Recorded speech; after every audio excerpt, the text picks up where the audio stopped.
नमस्कार मित्रांनो, मी सचिन शिंदे आपल्या समोर दास वर्दीचा अकॅडमी युट्यूब चॅनल पाहतो. मित्रांनो, महत्त्वाच्या घडामोडी. मित्रांनो, आज तारीख आहे 5 जानेवारी आणि 5 जानेवारीचे महत्त्वाचे आपण 20 प्रश्न पाहत आहोत. कोणती स्पर्धा परीक्षा असू दे, हा मराठी उपक्रम सुरू करण्याचा एकमेव उद्देश मराठी विद्यार्थ्यांना मदत व्हावी. ओके, आपण सुरू करूया. प्रश्न आपण पाहतोय आजचा पहिला प्रश्न. हा प्रकल्प कोणत्या मिशनशी संबंधित आहे? म्हणजे कोणता? ऍक्च्युली पाहायला गेलं तर गंगा खोऱ्यात बेटांवरील पक्षी संवर्धन प्रकल्प. आपण जरा शब्द प्रॉपरली घेऊया. ठीक आहे. ओके, तर उत्तर आहे नमामि गंगे गंगे मिशन शी संबंधित असलेला गंगा खोऱ्यात वाळू बेटावर पक्षी संवर्धन प्रकल्प. मित्रांनो, पूर्ण माहिती घेऊया आपण की भारत सरकारने गंगा खोऱ्यातील वाळू बेटांवर अंडी घालणाऱ्या पक्ष्यांच्या प्रजनन अधिवासाचे संरक्षण करण्यासाठी हा प्रकल्प सुरू केला आहे. नमामि गंगे मिशन पहिल्यांदाच एक विशेष प्रकल्प मंजूर केला आहे. या उपक्रमात इंडियन स्किमर सारख्या संकटग्रस्त प्रजातींवर लक्ष केंद्रित करण्यात आले आहे. हा प्रकल्प नमामि गंगे मिशन अंतर्गत चालू असलेल्या संवर्धन प्रयत्नांना पूरक आहे. ठीक आहे. गंगा खोऱ्यात वाळू बेटावरील पक्षी संवर्धन प्रकल्प तर कुठल्या मिशन अंतर्गत आहे? नमामि गंगे मिशन. दुसरा प्रश्न, IGMS प्रणाली कोणत्या तंत्रज्ञानावर आधारित आहे? तर बघा, आपल्याला प्रश्न खूप सुंदर विचारलाय. हा सुद्धा एक प्रश्न विचारलाय की IGMS प्रणाली कोणत्या तंत्रज्ञानावर आधारित आहे. हा एक पाहायला गेलं तर याचं फुल नेम काय आहे? इंटेलिजंट गव्हर्नन्स मॉनिटरिंग सिस्टीम आहे. दिल्ली सरकार आणि IIT कानपूर यांच्यात भागीदारी झाली आहे. या अंतर्गत IGMS सुरू करण्यात आली आहे. ही AI आधारित प्रणाली असून विविध तक्रार पोर्टल्स एकत्रित डॅशबोर्डवर आणेल आणि उद्देश काय? कार्यक्षम आणि प्रभावी प्रशासन निर्माण करणे. या अनुषंगाने सुरू केलेला हा IGMS प्रणाली आहे. आपण जर पाहायला गेलं ती कोणत्या तंत्रज्ञानावर आधारित आहे? तर ऑब्विसली AI कृत्रिम बुद्धिमत्ता तंत्रज्ञानावर आधारित आहे. ठीक आहे. दिल्ली सरकार आणि IIT कानपूर, ठीक आहे, यांनी ही भागीदारी केलेली आहे. तिसरा प्रश्न, ध्रुव NG हेलिकॉप्टरला DGCA प्रमाणपत्र कोणत्या इंजिनसाठी मिळाले आहे? बघा, ध्रुव NG हेलिकॉप्टरला आपण जर डिटेल पाहायला गेलं तर हे सिव्हिल व्हेरियंट हेलिकॉप्टर आहे. लक्षात ठेवा. नागरी विमान वाहतूक राम मोहन नायडू यांनी हाल बंगळुरू येथे ध्रुव NG सिव्हिल व्हेरियंट हेलिकॉप्टरच्या पहिल्या उड्डाणाचे उद्घाटन केले. या हेलिकॉप्टरला स्वदेशी विकसित शक्ती इंजिनसाठी DGCA प्रमाणपत्र प्राप्त झाले. म्हणजे आपण जर पाहायला गेलं, याच्यामध्ये जर थोडंसं पाहायला गेलं तर ध्रुव NG हेलिकॉप्टरला DGCA प्रमाणपत्र, तर शक्ती काय मित्रांनो? उत्तर काय याचं? शक्ती. बघा, पॉईंट खूप महत्वाचा आहे. शक्ती या इंजिनसाठी त्यांना प्रमाणपत्र मिळालेलं आहे. ठीक आहे. कर्नाटकचे मुख्यमंत्री सिद्धरामय्या आहेत. राज्यपाल थावरचंद गहलोत आहेत. तिथे राष्ट्रीय उद्यानं पाहायला गेली, बन्नेरघट्टा आहे, केंद्रमुख आहे, नागरहोल आहे आणि अंशी आहे. हे सुद्धा आपल्याला माहित असणं आवश्यक आहे.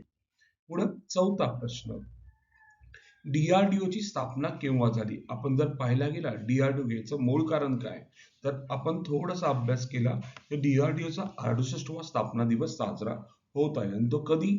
1 जानेवारी रोजी स्थापन झालेला आहे. ठीक आहे. 2026. आणि जी आता आपल्याला विचारलंय DRDO ची स्थापना केव्हा झाली? आपण जर बघायला गेलं तर DRDO ची स्थापना 1958 मध्ये झाली. ठीक आहे. DRDO स्थापना 68वा स्थापना दिवस साजरा करतो 1958 स्थापन झाला. Defence research and development organisation, full name 1 जानेवारी 68वा रायझिंग डे साजरा होतोय. DRDO स्थापना 1958 झाली. संरक्षण क्षेत्रातील आत्मनिर्भरतेसाठी DRDO महत्वाची भूमिका बजावते. पुढे पाचवा प्रश्न, दिल्ली जाहीरनामा कोणत्या क्षेत्राशी संबंधित आहे? आपण जर पाहायला गेलं तर पारंपरिक औषधाशी संबंधित आहे. दिल्ली जाहीरनामा काय पाहूया? दिल्ली जाहीरनामा हू परिषद, वर्ल्ड हेल्थ ऑर्गनायझेशनच्या पारंपरिक औषधावरील दुसऱ्या जागतिक शिखर परिषदेत दिल्ली जाहीरनामा जाहीर करण्यात आला. यामध्ये प्राथमिक आरोग्य सेवेद्वारे पारंपरिक औषधाचे राष्ट्रीय आरोग्य प्रणालीत एकत्रीकरण करण्यावर भर देण्यात आला आहे. ठीक आहे. दिल्ली जाहीरनामा पाहायला गेलं पारंपरिक औषधांशी संबंधित आहे. सहावा प्रश्न, सकलेश्वर प्रश्न आहे. सकलेश्वर सुब्रमण्यम रोड हा मार्ग कोणत्या पर्वतरांगेमध्ये येतो असा आपल्याला प्रश्न विचार, जेणेकरून तिथे एक महत्वाचा पार्ट आपण सुरू करत आहोत, म्हणजे पश्चिम घाटात येतो. कुठे येतो? पश्चिम घाटात येतो. तर काय सांगते, रेल्वे विद्युतीकरण सकलेशपूर सुब्रम रोड इथे, ठीक आहे. इंडियन रेल्वेजने पश्चिम घाटातील 55 किलोमीटर सकलेशपूर आणि सुब्रमण्यम रोड घाट मार्गाचे विद्युतीकरण पूर्ण केले. यामुळे बंगळूर आणि मंगळूर रेल्वे मार्गाचे विद्युतीकरण पूर्ण झाले आहे. म्हणजे खूप घाटामध्ये काम करणं म्हणजे मोठी गोष्ट असते, त्या अनुषंगाने त्यांनी हे पूर्ण काम केलेलं आहे. 7वा प्रश्न, डेझर्ट सायक्लोन 2 हा सराव कोणत्या देशासोबत झालेला आहे? ठीक आहे. तर आपण पाहायला गेलं तर सराव हा UAE सोबत झालेला आहे, भारताने केलेला आहे. ठीक आहे. डेझर्ट सायक्लोन 2 लष्करी सराव माहिती. भारत UAE संयुक्त लष्करी सराव डेझर्ट सायक्लोन 2 अल हमरा ट्रेनिंग सिटी अबुधाबी येथे पार पडला. या सरावात अर्बन वेलफेअर आणि UN पीस कीपिंग ऑपरेशन यावर भर देण्यात आलेला आहे. ठीक आहे. ओके. पुढे आठवा प्रश्न, AI इम्पॅक्ट समिट 2026 कुठे होणार आहे? ऑब्विसली भारतात कुठे होणार आहे? नवी दिल्लीमध्ये होणार आहे. ठीक आहे. आपण पाहूया AI इम्पॅक्ट समिटी 26. ठीक आहे. AI इम्पॅक्ट समिटीचे आयोजन, ठीक आहे, भारताकडून नवी दिल्ली येथे 15 ते 20 फेब्रुवारी दरम्यान, आणि या परिषदेत समावेशक, जबाबदार आणि व लवचिक कृत्रिम बुद्धिमत्ता यावर चर्चा होईल. पुढे 9वा प्रश्न मित्र हो, पाहतोय आपण. ठीक आहे. आयुष्यमान भारत PMJY योजनेबाहेर कोणते राज्य आहे? ठीक आहे. आपण जर प्रश्न पाहिला तर योजनेबाहेर असणारे राज्य म्हणजे कोणते राज्य आहे तर पाहायला गेलं तर पश्चिम बंगाल हे राज्य आहे. ठीक आहे. ओके. आयुष्यमान भारत PMJY माहिती 25 मध्ये ओडिशा, नवी दिल्ली आयुष्यमान भारत प्रधानमंत्री जन आरोग्य योजनेमध्ये 34 आणि 35वे राज्य केंद्रशासित प्रदेश म्हणून बनले. लक्षात ठेव, 34 आणि 35. मग यानंतर पश्चिम बंगाल हा योजनेबाहेर राहिलेला एकमेव राज्य आहे ज्याने आयुष्यमान भारत योजनेमध्ये सहभाग झालेला नाहीये. ठीक आहे. एकूण 34 आणि 35 जर पाहायला गेलं, ओडिशा 34वा आहे आणि दिल्ली 35वं राज्य आहे, परंतु पश्चिम बंगाल एकमेव राज्य आहे अजूनही आयुष्यमान भारत योजनेमध्ये सहभाग झालेला नाहीये. 10वा प्रश्न, ज्योती विष्णू आंतरराष्ट्रीय कला केंद्र कोठे उद्घाटित झालेले आहे? म्हणजे कोठे त्याची सुरुवात झालेली आहे? तर पाहायला गेलं गुवाहाटीमध्ये ते झालेलं आहे.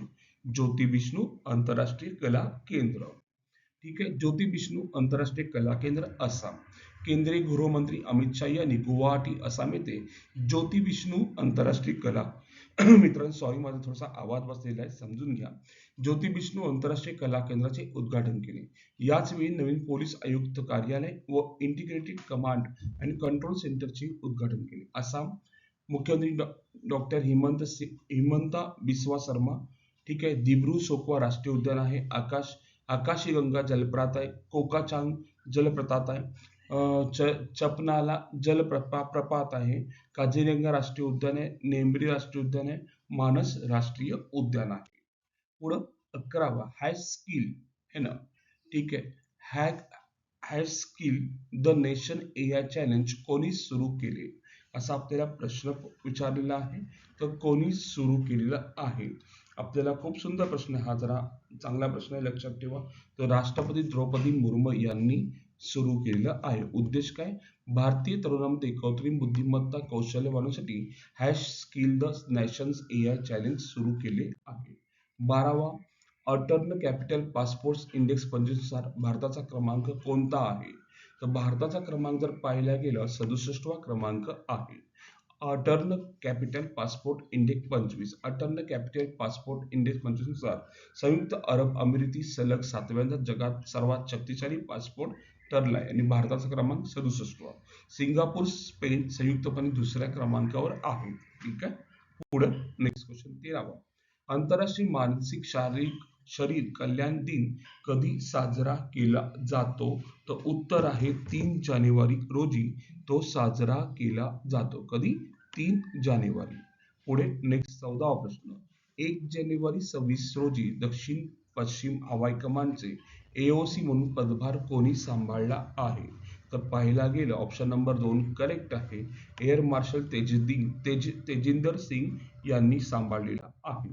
15वा प्रश्न, आंतरराष्ट्रीय क्रिकेटमधून निवृत्त जाहीर करणारा ऑस्ट्रेलियन खेळाडू कोण आहे?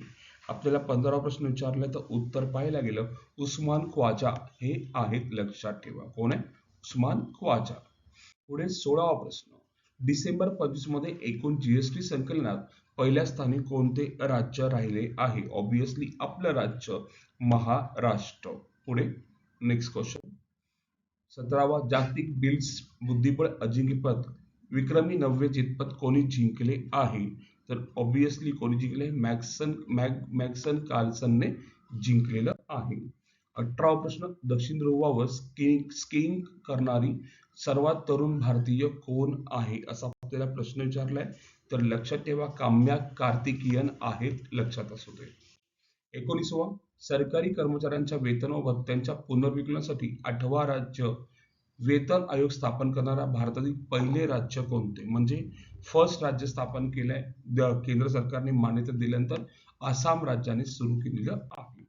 20वा प्रश्न, दिल्ली जनविश्वास विधेयक 26 ला कधी मंजुरी देण्यात आलेली आहे? ठीक आहे. 20वा प्रश्न 30 डिसेंबर 2025 रोजी मान्यता दिलेली आहे.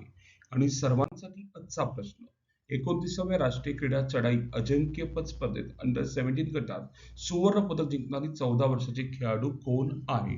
आपल्याला खूप पॉइंट विचारले, महत्वाचं आहे. अमीरा खोसला, काम्या कार्तिकेयन, प्रियंका गोस्वामी, हिमा दास. आपल्याला कमेंटमध्ये उत्तर सांगायचं आहे, उत्तर काय असणार आहे. आणि मित्र हो, आज आपण इथेच थांबू. उद्या याच टाइम याच वेळी भेटू मित्रांनो. धन्यवाद. थँक्यू.